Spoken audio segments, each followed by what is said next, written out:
오늘 말씀 제목은요, 달라져야 할 이유입니다. 먼저 질문을 좀 던지고 싶은 게 있습니다. 여러분, 달라지고 싶으세요? 달라지고 싶습니까? 정말로 달라지고 싶습니까? 아니면 내 모습 이대로가 지금 너무 좋습니까? 내 모습 이대로도 좋다라고 하시는 분이 있고, 내가 어느 부분에서 조금은 더 달라졌으면 좋겠다, 이렇게 대답하실 분도 있을 것 같습니다. 그렇다면 굳이 달라져야 할 이유가 있을까요? 여러분은 왜 달라져야 할까? 그냥 있는 모습 그대로 살면 되지 왜 달라져야 할까? 분명 있을 겁니다. 그 가운데 우리 그리스도인으로서 우리가 달라지는 것에 대해서 한 두 가지 정도를 한번 보려고 하는데, 하나는 뭐냐면 그리스도인에 대한 사람들의 인식 있잖아요. 적어도 예수님 믿는다면 이라는 어떤 편견과 같은 인식이 있습니다. 그 인식 때문에 우리는 달라져야 하는 걸까요? 적어도 그리스도인이라면서 그러면 이래야 되지 않아? 라는 사람들의 어떤 기준이 있거든요. 근데 그것 때문에라도 나는 정말 그리스도인이 되어야 하지, 그래서 난 달라져야 하지, 예수님이 원하는 그리스도인이 되어야 하기 때문에, 저 사람들도 그렇게 알고 있기 때문에 나는 달라져야 해 라고 혹시 생각하십니까? 그건 아닌 것 같아요. 또 하나가 있습니다. 또 하나는 내 개인의 갈망 때문에. 왜냐하면 사람은 좀 완벽해지고 싶고 더 나은 사람이 되고 싶다는 생각을 하거든요. 내가 이 부분이 너무 싫어. 쉽게 말해서 자기의 약점이나 단점이라고 생각하는 것들이 이렇게 바뀌어졌으면 좋겠다, 달라졌으면 좋겠다, 이런 것, 개인의 어떤 갈망 때문에 우리가 달라져야 할까요? 이것도 아닙니다. 왜냐하면 완벽한 내 모습을 그리다 보면 너무 힘들어요. 안 되는 것을 계속 하려고 노력하기 때문에, 달라지지 않는 것을 계속 달라지고 싶어 하기 때문에 힘든 거예요. 그것이 이제 부딪히는 거죠, 어떤 면에선. 자, 이 두 가지 다 사실은 달라져야 할 이유가 될 수 없다라는 겁니다. 그러면 우린 그리스도인이에요. 그리고 그리스도인이 되려 하는 사람도 이 자리에 있습니다. 그렇다면 그리스도인이라면, 또 그리스도인이 되려고 하는 사람이라면 달라져야 할 이유가 분명히 있습니다. 지금의 현재의 내 모습을 좋아할 수도 있지만 분명히 달라져야 할 이유가 있다라는 거예요. 오늘 읽은 우리의 본문은, 우리가 읽은 이 본문은요, 사울이라는 청년의 회심 장면이에요. 회심. 스스로 뭔가 나 이렇게 예수님 앞으로 가야지, 이게 아니에요. 이 회심은 강력한 어떤 주님의 은혜, 주님이 만나주시는 거죠. 부르신 거죠. 그래서 분명히 그에게는 그 음성이, 예수님의 음성이 들렸다라는 거예요. 사울아, 사울아, 이렇게 부르는 음성을 들었어. 누구십니까? 했더니 네가 박해하는 나는 예수다 라는 음성을 들었어요. 하나님의 강권적인 이게 은혜거든요. 하나님이 먼저 다가와서 이 사람을 불러주셨어요. 근데 주변 사람들은 들었어요? 못 들었어요? 못 들었어요. 그래서 이것은 지금 제 목소리 여러분 다 여기 한 명도 예외 없이 다 듣죠? 이게 이렇게 들린 게 아니에요. 지금 이 목소리가 여기 정면에 있는 뭐 혜연자매나 뭐 지한 형제만 이렇게 들리는 거야. 그러면 그 소리는 내면의 소리일 수 있고, 주님과의 이런 신적인 어떤 만남의 소리일 수 있어요. 이건 아주 신비로운 거예요. 그래서 그가 회심해요. 그 주님의 음성에 그는 뒤집어져요. 그런 장면이 오늘 장면이고, 이 청년, 사울이라는 청년을 통해서 우리가 왜 달라져야 하는지를 분명히 알게 되는 겁니다. 그렇다면 이 청년의 어떤 모습을 보면 되냐면, 무엇이 달라졌지? 이 사울이라는 청년이 어떻게 달라졌지? 우리가 이름을 봐도 사울에서 뭘로 바뀌었어요? 바울이라는 이름으로 바꿔서 사용하는 거예요. 예전에 내 이 모습이 싫다, 주님 앞에 난 작은 자로서 살고 싶다 해서 바울이라는 이름으로 선택을 하는 거죠. 간혹 우리가 신앙인으로 살다 보면 나의 이름을 없이 하고 성경에 어떤 이름을 쓰는 경우도 있어요. 그죠? 제가 예를 들어 김윤호 목사다 하면은 뭐 김바울 목사다 이렇게 바꾸기도 한다라는 거죠. 네, 그런 이 어떤 면이 달라졌는지를 제가 보려고 합니다. 그렇다면 그리스도인이라면 달라져야 할 이유가 분명히 있는 것을 15절에서 볼 수 있어요. 15절을 같이 한번 읽어볼까요? 15절, 오늘 본문 말씀 15절 시작. 주께서 이르시되 가라, 이 사람은 내 이름을 이방인과 임금들과 이스라엘 자손들에게 전하기 위하여 택한 나의 그릇이라라는 거예요. 분명한 거예요. 왜 사울이라는 사람은 달라져야 했냐면 내 그릇이기 때문에 그렇다는 거예요. 여기서 내 그릇은 누구 그릇을 얘기해요? 하나님의 그릇, 예수님의 그릇이라는 거예요. 내가 택했다라는 거예요. 왜? 써먹으려고. 여러분, 그릇은 왜 필요합니까? 음식을 담고 그 음식을 담은 걸 우리가 맛있게 먹잖아요. 그릇은 그런 쓰임이 있어요. 근데 그 그릇이 내오지 않고 그냥 이런 어떤 안에 뭐 싱크대 안에 들어있다면 뭐 그 쓰임이 없는 거죠. 그냥 그 속에 들어가 있는 거잖아요.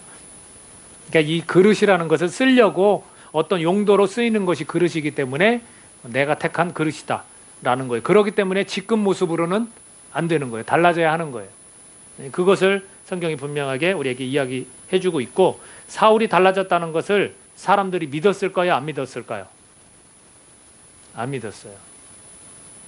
안 믿었어요. 그것을 오늘 성경 말씀에서 충분히 그것을 이야기하고 있습니다. 20, 21절 같이 읽어보겠습니다. 본문 말씀 20, 21절. 자, 시작. 즉시로 각 회당에서 예수가 하나님의 아들이심을 전파하니. 누가 전파했습니까? 사울이라는 사람이 전파했어요. 21절 읽습니다. 시작. 듣는 사람이 다 놀라 말하되 이 사람이 예루살렘에서 이 이름을 부르는 사람을 멸하려던 자가 아니냐? 여기 온 것도 그들을 결박하여 대제사장들에게 끌어가고자 함이 아니냐 하더라. 이거는 뭐 순식간에 사람이 이렇게 바뀌어요. 길을 오는 그 길, 도상이라고 표현하거든요. 길 위에서 바뀐 거예요. 그래서 우리가 다메섹 도상이다 이런 표현을 쓰거든요. 길 위에서 이 사람은 회심했어요. 주님의 음성을 듣고. 그러니까 길에 막바지 목적지에 도착했을 때는 오히려 예수님을 고백하는 자들을 잡으러 왔는데 자기 입으로 예수님을 오히려 고백하고 있어요. 그러니까 사람들이 믿어요, 안 믿어요? 안 믿는 거예요. 분명히 눈으로 봤거든요. 크리스천이라는 사람들에게 어떻게 막 대하는지. 스데반이 죽을 때도 옷을 다 나한테만 자기가 오히려 내가 오히려 증인을 선택. 너네들은 잘못이 없어. 나한테 돌려서 잘못 할 수 없어. 그 모습을 다 소문 듣고 어떤 사람들을 믿지 않았는데 놀랍게도 제자들도 안 믿어요. 예를 들어서 우리 가운데 누가 예수님을 만났다? 나 예수님 앞에 이제 헌신하며 살 것입니다. 믿어야 안 믿어요? 믿죠. 대부분 믿잖아요. 제자라면 그것을 분별할 수 있을 것인지 안 됩니다. 우리가 읽지는 않았지만 조금 더 뒤로 가서 26절 한번 보겠습니다. 26절. 26절 시작. 사울이 예루살렘에 가서 제자들을 사귀고자 하나 다 두려워하여 그가 제자됨을 믿지 아니하니라. 두려운 자기의 일행이 있었어요. 스데반. 집사라고는 하지만 사실은 거의 사역자예요. 목회자에 거의 가까운, 그러다 설교자에 거의 가까운 그런 사실은 사람들이에요. 그런데도 사람들을 구제하고 나눠주고 이렇게 하는 일을, 허드렛 일을 사실은 한 거거든요. 허드렛 일을 했지만 성령이 충만하니까 말씀까지 다 전하는 거예요. 그 사람이 죽는 걸 들었고 어느 사람이 있을 수 있어요. 그 충격 때문에 이 트라우마가 얼마나 큰지 이 사울이라는 청년이 예수님 제자가 됐다? 사람들은 이 한 사람이 달라졌다는 것을 사실 믿지 않았어요. 그리고 이 예수님을 전한다는 이유로 막 돌로 치려고 하니까, 죽이려고 하니까 성에서 이 광주리에 이 사람을 담아서 성벽에서 이렇게 달아내리는, 바로 윗구절에 보면 그런 일도 생겼거든요. 사람들은 그가 달라졌다는 것을 믿지 않았다라는 거예요. 그런데 이것을 믿도록 만든 사람이 있어요. 이걸 받아들이도록 만든 사람이 있어요. 특히 다른 사람은 몰라도 제자들은 받아들여야 되잖아요. 분명 예수님 만났다고 하니까. 그게 누구냐면 바나바라는 사람. 27절 한번 같이 읽어볼까요? 27절, 29절. 자, 시작. 바나바가 데리고 사도들에게 가서 그가 길에서 어떻게 주를 보았는지와 주께서 그에게 말씀하신 일과 다메섹에서 그가 어떻게 예수의 이름으로 담대히 말하였는지를 전하니라. 그러니까 바나바라는 사람이 잘 설득한 거예요. 나는 이 사람이 길에서 예수님을 만났고 보았다고 표현하는 게 뭐냐면 우리가 인격적인 만남이라고, 예수님을 영접할 때는 우리가 인격적인 만남이 필요한 거예요. 예수님을 눈으로 지금 봤어요, 안 봤어요? 사실 안 봤어요. 근데 빛이 비치는 걸 느꼈고 음성을 들은 거예요. 내면의 이 소리를 들은 거예요. 강력하게 주님이 나에게만 말씀하시는 걸 들은 거야. 이게 인격적인 만남이에요. 그것을 바나바는 믿었어. 인정했어. 그래서 그걸 잘 설득하고 설명했어요. 그래서 결국에는 그 사람이 다메섹에 가서 예수님을 또 전했어. 그걸 다 옆에서 본 사람이 잘 설명을 하고 제자들이 그를 받아들이게 되었다라는 거죠. 그러면 바나바의 역할이 어떤 역할인지 아시겠죠? 바나바도 나의 그릇으로 쓰임받은 거예요. 나의 그릇은 누구를 했어요? 주님의 도구로 쓰임받은 거예요. 결국 사울이라는 사람도 마찬가지고 바나바라는 사람도 마찬가지고 나의 그릇으로 다 쓰임받는, 그것을 좀 우리가 기억할 필요가 있는 것 같습니다. 그러면 어떻게 달라졌는지를 한번 보도록 그렇게 할게요. 13절입니다. 아나니아라는 선지자라고 불리는 아나니아라는 신앙인의 어떤 고백입니다. 주님께서 아나니아에게 말했죠. 자, 그 사람에게 안수해줘라. 근데 아나니아가 대답합니다. 13절 같이 읽어보겠습니다. 시작. 아나니아가 대답하되 주여, 이 사람에 대하여 내가 여러 사람에게 들었사온즉 그가 예루살렘에서 주의 성도에게 적지 않은 해를 끼쳤다 하더니. 자, 이 사람은 들었어요. 그냥 거리가 있으니까, 물리적 거리가 있으니까 눈으로 보지 못하고 들었어. 저 사람이 어떤 사람인지 분명히 알고 있어. 다 경계했고 조심했을 거예요. 그러는 중에 이야기한 것이 뭐냐면 해를 끼치는 사람이다라는 거예요. 이전의 사람의 모습, 사울의 이전의 사람의 모습은 어떤 사람이냐면 해를 끼치는 사람이었어요. 예수 믿는다고 하는 사람들, 복음이 전해지는 것을 다 가로막는 해를 끼치는 사람이었는데 어떤 사람으로 바뀌었습니까? 유익을 끼치는 사람으로 바뀌었다는 거예요. 다른 사람에게 유익을 끼치는 사람. 우리도 마찬가지예요. 우리가 옛사람이라 하는 것은, 우리가 이 죄가 용서됐다 하는 것은 해를 끼칠 수 있는 존재였다면 다른 사람을 생각하고 사랑하고 용서하는 유익을 끼칠 수 있는 사람이 되었다라는 겁니다. 주님의 그릇이 되려면, 나의 그릇, 내가 택한 그릇이 되려면 다른 사람의 유익을 끼치는 사람이 되어야 한다는 거예요. 이게 달라진 거예요. 그 내용도 조금 보면 나와요. 15절 볼까요? 15절. 자, 15절 다시 한번, 아까 읽었던 구절이지만 다시 한번 읽겠습니다. 시작. 주께서 이르시되 가라, 이 사람은 내 이름을 이방인과 임금들과 이스라엘 자손들에게 전하기 위하여 택한 나의 그릇이라 라고 예수님이 분명히 말씀하십니다. 뭐가 달라졌냐면 이제는 복음을 가로막는 자가 아니라 복음을 전하는 자로 달라진 거예요. 주저주저하고 말을 못하는 우리의 모습이 있었다면 우리가 뭘 달라져야 되냐면 우리가 입술을 열어서 예수님의 이름을 전하는 자가 되어야 하는 거예요. 그게 다른 사람에게 유익을 끼치는 사람이 되는 겁니다. 그래서 실제로 이방인에게 전했고요, 임금에게, 아그리빠 왕에게 전했습니다. 그리고 이스라엘 자손들에게도 전했습니다. 그렇게 달라진 거예요. 복음을 가로막는 자에서 복음 전하는 자로, 예수가 하나님의 아들이다 라고 말하는 자로. 20절 보면 이렇게 되어 있죠. 즉시로 각 회당에서 예수가 하나님의 아들이심을 전파했어요. 누가? 사울이. 크리스천들을 죽이는 사울이, 그분이 죽이는 자가 아니라 살리는 자입니다, 하나님의 아들이었습니다 라고 막 지금 전파하기 시작합니다. 그렇게 달라진 거예요. 놀랍지 않아요? 어떻게 이렇게 하루아침에 사람이 달라져요? 이것이 복음이에요, 여러분. 복음의 능력은 바로 이런 거예요. 우리가 주님을 만났을 때 주님의 택한 우리가 그릇이라면 우리는 그렇게 바뀔 수 있다라는, 달라질 수 있다라는 거예요. 복음을 전하지 못하는 자에서 복음을 전하는 자로, 예수님의 이름만 전하면 되는 거예요, 여러분.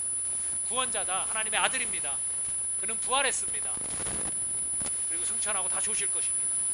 이 아주 짧은 메시지, 이것을 우리 입술을 통해서 우리가 전파할 수 있는 게 다른 사람에게 유익을 끼치는 사람이 되는 거다라는 겁니다. 그리고 이 사람이 어떻게 무엇이 달라졌냐면 16절 한번 읽어보겠습니다. 16절. 자, 시작. 그가 내 이름을 위하여 얼마나 고난을 받아야 할 것을 내가 그에게 보이리라 하시니. 여러분 보세요. 타인에게 고난을 주는 사람이었어요. 고통스럽게 만드는 사람이었어요. 우리도 세상을 살아가다 보면 다른 사람에게 못질하고, 다른 사람을 가슴을 후벼 파고, 다른 사람이 안 되기를 얼마나 바랍니까? 다른 사람이 고통받는 걸 즐기는 사람들이 한둘이 아니에요. 이 사람도 마찬가지였어요. 크리스천들을 그렇게 괴롭히고 그들을 고통스럽게 만들었어요. 근데 지금은 어떻게? 자기가 고난을 겪는다라고 주님은 말씀하세요. 타인을 위해서 이제는 네가 고난을 겪을 거야, 내가 그렇게 그 사람한테 알려준다. 내 고난을 통해서, 내 고통을 통해서 다른 사람들이 유익을 얻는 거예요. 이게 달라진 거예요, 여러분. 우리가 예수님을 믿는다는 것은, 예수님이 나를 선택했다는 것은 이제는 내가 내 고통 가운데, 고난 가운데 내가 거하면서 다른 사람들에게 유익을 끼치는 거예요. 이게 그리스도인이에요, 여러분. 근데 우리는 희생하려고 하지 않고 헌신하려고 하지 않아요. 피 흘리려고 하지 않아요. 예수님은 나를 위해 피를 흘려주셨어요. 그렇다면 그리스도인이라 하는 것은, 예수님의 사람이라는 사람은 내가 고통스러워도 내 고통을 통해서 다른 사람들이 유익을 얻고 다른 사람들이 살아나는 거예요. 근데 얼마나 편하게 삶을 살아가라고 하는지 모릅니다. 마치 주님을 믿는 게, 내가 축복받는 게, 내가 호화롭고 평탄하게 살아가는 것이 축복받은 것처럼 착각하고 살아가는 그리스도인이 한둘이 아니에요. 우리 달라져야 합니다. 저와 여러분 달라질 바랍니다. 내 고난과 고통도 주님이 말씀하시면 내가 그걸 통해서 여러 사람을 살리고 여러 사람에게 유익을 끼치는 그런 그리스도인으로 우리가 바뀔 수 있기를, 달라질 수 있기를 예수님의 이름으로 축복합니다. 여러분 18절을 한번 또 읽어볼까요? 18절 같이 읽어보겠습니다. 시작.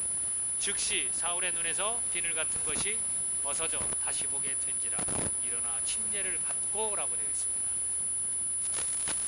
여러분 눈에서 비늘 같은 것이 벗어졌어요. 이게 달라진 거예요. 뭘까요? 좀 뒤에서 또 자세히 말씀을 드리겠지만 그가 가지고 있던 이 시야, 관점 이런 것들이 완전히 바뀐 거예요. 우리도 눈에서 이 비늘 같은 것이 벗어져야 돼요. 세상을 바라보던 그 눈에서 천국을 바라보고 주님을 바라보고 십자가를 바라보는 그런 눈으로 우리 비늘 같은 것이 완전히 벗겨져야 돼요. 세상에 정말로 그 때 세속적인 그런 것들이 다 벗겨져야 돼요. 그게 사울이 지금 달라진 그런 모습입니다. 이 비늘 같은 것이 벗겨지지 않으면 우리도 다른 사람에게 해를 끼칠 수 있는 그런 존재일 수밖에 없다라는 겁니다. 그의 이름도 사울에서 바울로 이렇게 바뀌었습니다. 그렇다면 여기에서 우리가 한번 고민해 봐야 돼요. 이 성향까지도 우리가 바뀔까요? 여러분 이게 타고난 게 있어요.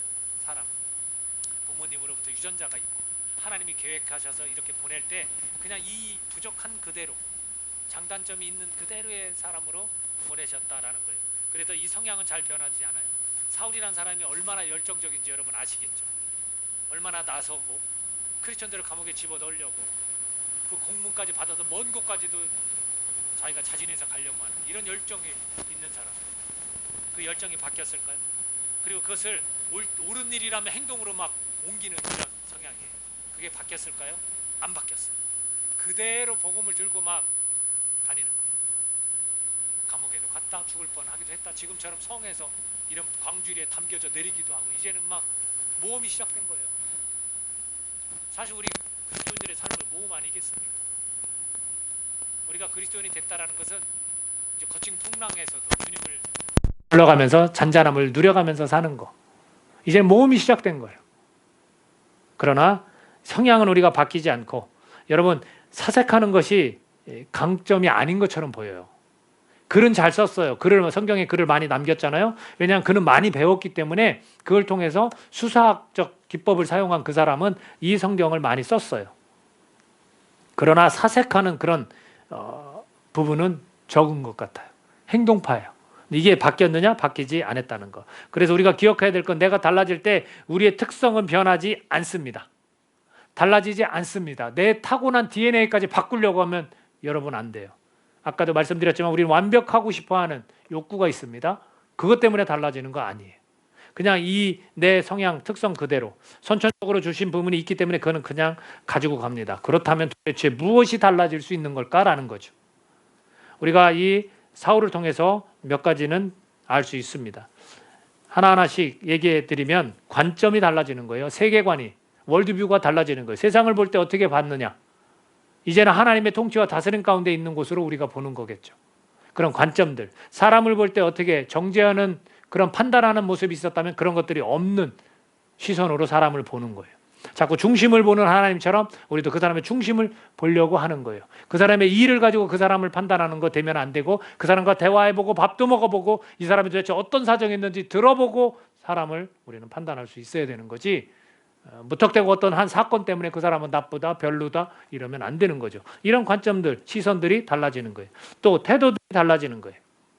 이 태도들은 조금 뒤에 언급할게요. 이 태도들은 뭐냐면 성경에서 말하는 그 덕목들이 있어요. 그걸 우리가 실천하는 겁니다. 또 뭐냐면 입술이 달라지는 거예요. 여러분 제가 예수님 믿기 전에는 거침없이 속에 있는 생각과 다른 사람 부담스러울 정도로 겁박하는 말들을 곧잘 했어요. 지금도 여러분 앞에서 지금 막 내가 속에서 막 부글부글 끓어서 욕하라 그러면 막 입에서 막 나올 수 있어요. 못 믿으세요?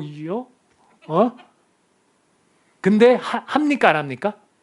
안 하는 거죠. 달라진 거죠. 오히려 이 입술로 사랑한다 말하고 축복한다. 왜 우리가 인사할 때 제가 사랑하고 축복합니다.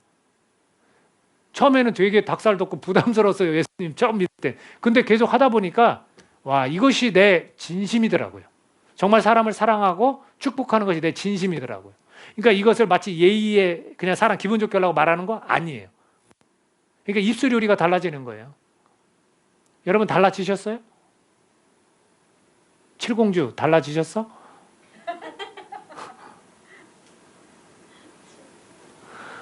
달라질 수 있어요. 입술이 달라지더라고요. 또 가치관이 달라지는 거예요. 이 사울이 얼마나 크리스천한테 욕했겠습니까? 근데 이제는 사랑한다. 주님 앞으로 돌아와라. 회개하라. 입술이 달라지는 거예요. 가치관도 달라졌겠죠. 여러분 세상이 정말 전부인 것처럼 세상에서 내가 어떻게 잘 살 수 있을까? 어떻게 세상 속에서 행복을 누리지? 이게 아니잖아요, 여러분. 여러분 좁은 길이라고 하고 많은 사람들은 넓은 길로 간다고 해요. 십자가의 길이라고 해요. 거기에 어떻게 행복과 잘 사는 그런 것들이 있겠어요? 아까도 말했지만 내 고통으로 다른 사람들이 유익을 얻는 거예요. 크리스천들이 그래서 제대로 그 길을 걸어가는 사람이 많지 않은 거예요, 여러분. 그래서 교회들이 욕을 먹을 수 있는 거예요. 왜? 그렇게 걸어가지 않는 사람들도 크리스천이라고 하기 때문에. 우리가 이런 가치관들이 완전히 달라져야 하나님 나라의 가치관으로 바뀌어야 되는 거죠. 어떤 일을 할 때도 거기에 기준을 두고 이거는 하나님 나라를 위해서 필요한 거야 하면 내가 뛰어드는 거예요. 근데 나를 좋게 만들고 나에게 어떤 부를 안겨줘? 그럼 거기에 뛰어들어. 가치관이 완전 다른 거예요. 여러분 가치관이 다른 사람과 결혼할 수 있겠어요? 부부로 살 수 있겠어요? 아내는 세상이 너무 좋다고 자꾸 나가려고 하고 남편은 복음 전한 일에 막 매료돼서 거기에 막 열정을 품으면 이 부부가 온전한 가정생활이 되겠냐고요. 안 됩니다, 여러분. 그래서 멍해를 매지 말라는 거예요. 왜 굳이 그런 멍해를 매느냐는 거예요. 그래서 가치관이 같은 주님을 향한 마음을 가진 하나님을 사랑하는 마음이 똑같이 같은 곳을 바라보는 사람을 배우자로 우리가 선택하고 기도하는 거예요. 그 예린이 엄마 그렇게 만났죠? 어떤 부부들은 완벽하진 않아요. 그러나 이 가치관이 같으면 너무 행복하고 그 가운데서 이렇게 조율하고 기도하며 깨달아가고 하는 겁니다. 가치관뿐이겠습니까? 의지가 달라져요. 의지가. 지금 사울이라는 청년의 의지가 완전히 방향이 바뀌었어. 이 의지라는 건 내가 선택하고 내가 가는 거거든요. 여러분 뭘 선택하고 뭘 향해서 가세요? 바뀌는 거예요. 저 십자가 길을 자꾸 우리가 선택하려고 하는 거예요. 성령께서 부담을 자꾸 주셔. 그럼 우리는 그 길로 가는 거예요. 내가 세상이 좋아서 잠깐 빠졌다가도 우리 어떻게 해요? 턴하잖아요. 딱. 오늘도 예배 속에서 나 회개했지. 이거 내가 일주일 동안 세상에 푹 빠져 살았네? 아니야. 탁 하고 돌이키는 거. 이게 의지예요. 이 의지가 달라지는 겁니다. 그리고 무엇보다 중요한 거, 예수님이 가장 많이 말씀하신 거, 마음밭이 달라지는 거예요. 이 마음밭이 옥토와 같이 우리가 되는 거예요. 그래서 말씀이 딱 던져지면 그것이 여기에 심겨져서 30배, 60배, 100배의 결실을 우리가 맺는 거예요. 그러니까 예수님 믿으면 사람들이 뭐라고 하냐면 야 그래도 참 착한 것 같아. 이런 얘기를 많이 해요. 왜 그럴까요? 우리의 마음밭이 다른 거예요. 잘잘못을 마치 율법처럼 이에는 이, 눈에는 눈. 이게 안 되잖아요.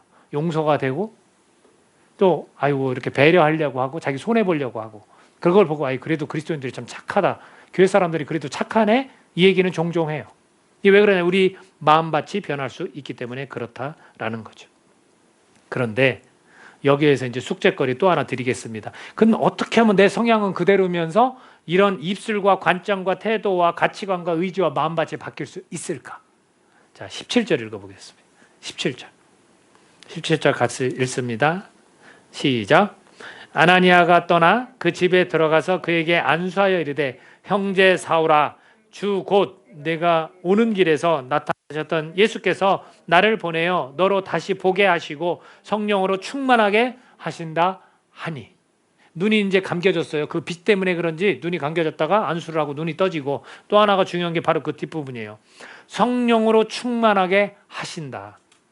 여러분 예수님이 이제는 우리에게 오셔서 뭘 얘기하고 만나주는 게 아니라 성령을 통해서 우리로 하여금 예수님을 보게 하고 듣게 하고 만나게 되는 거예요. 이 성령에 관해 우리 소홀하면 안 돼요.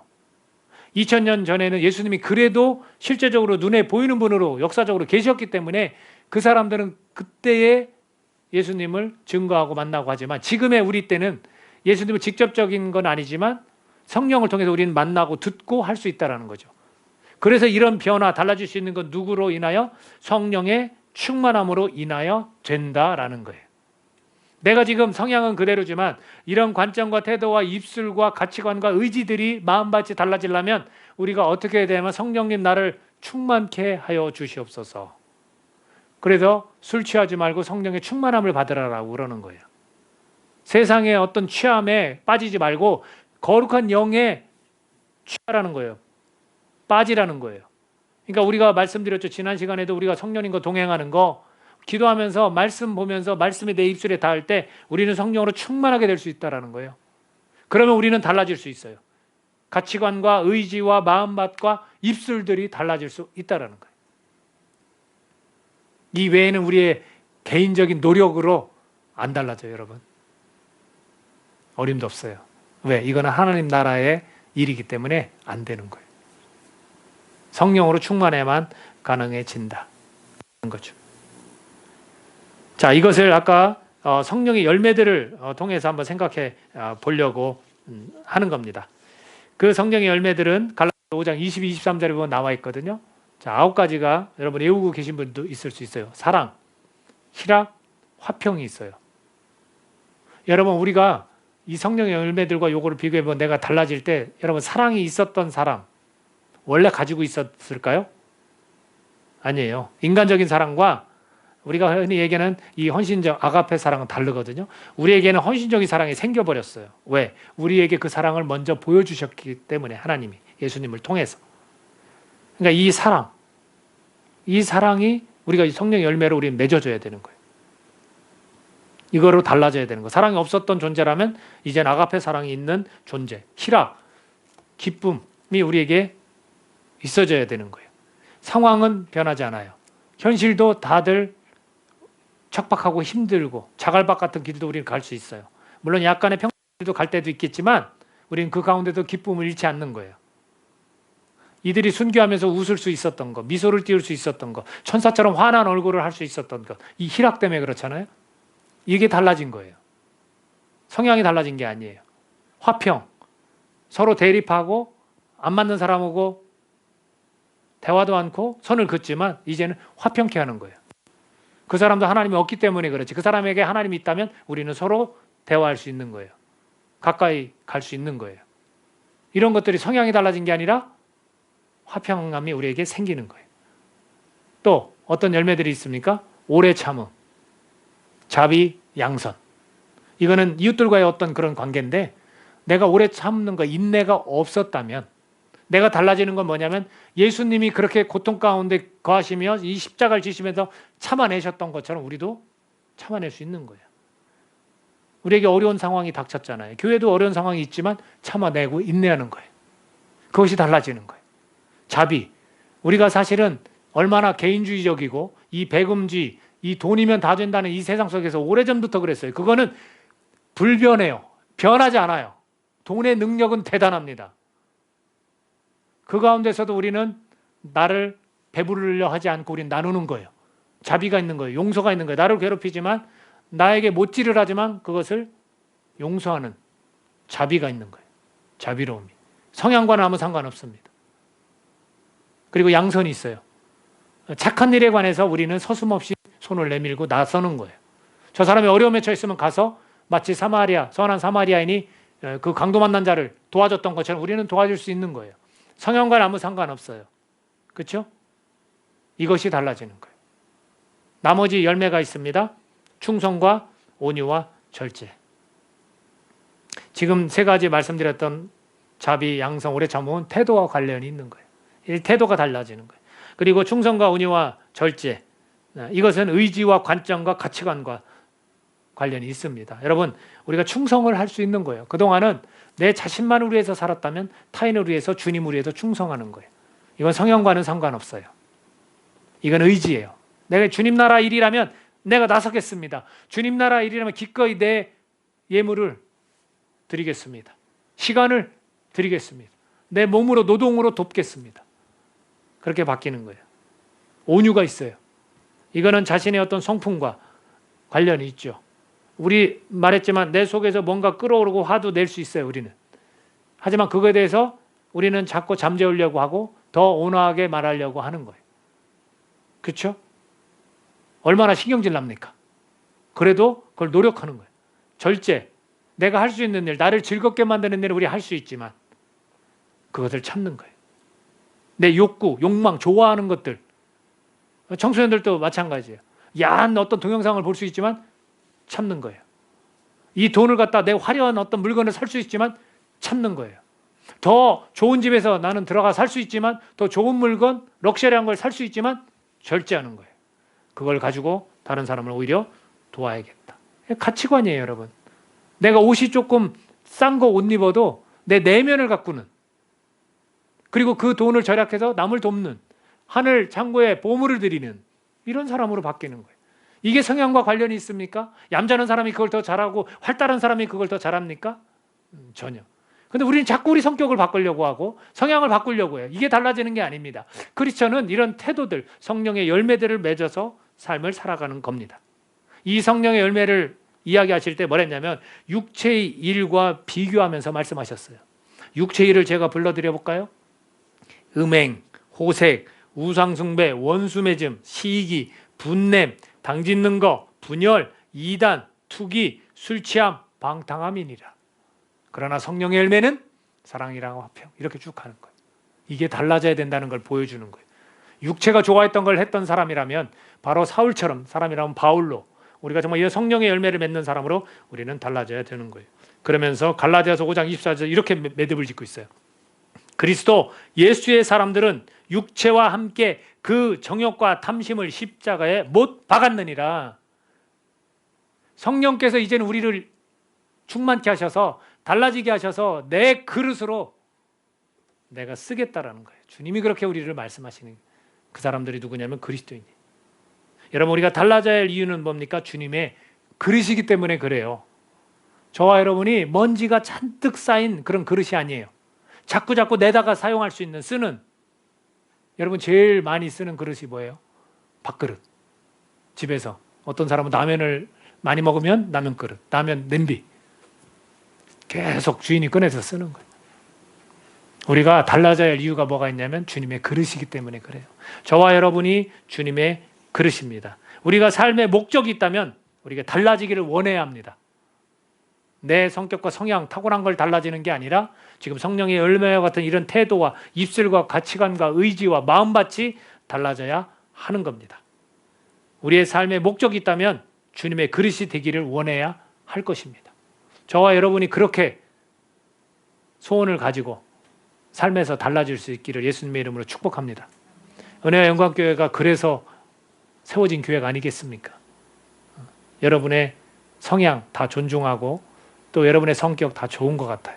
물론 약점도 있고 단점도 있지만 그걸 가지고 신경 쓰지 말자고요. 정말 달라져야 할 거. 내가 주님의 그릇이다. 그래서 난 달라져야 하고 나의 가치관과 세계관과 나의 마음밭과 나의 의지, 입술, 태도 이런 것들이 좀 달라져야겠구나. 성령의 열매를 좀 참고해서 육체의 일은 이젠 끝났고 주님 나라의 일을 위해서 우리는 이렇게 달라져야 하는구나.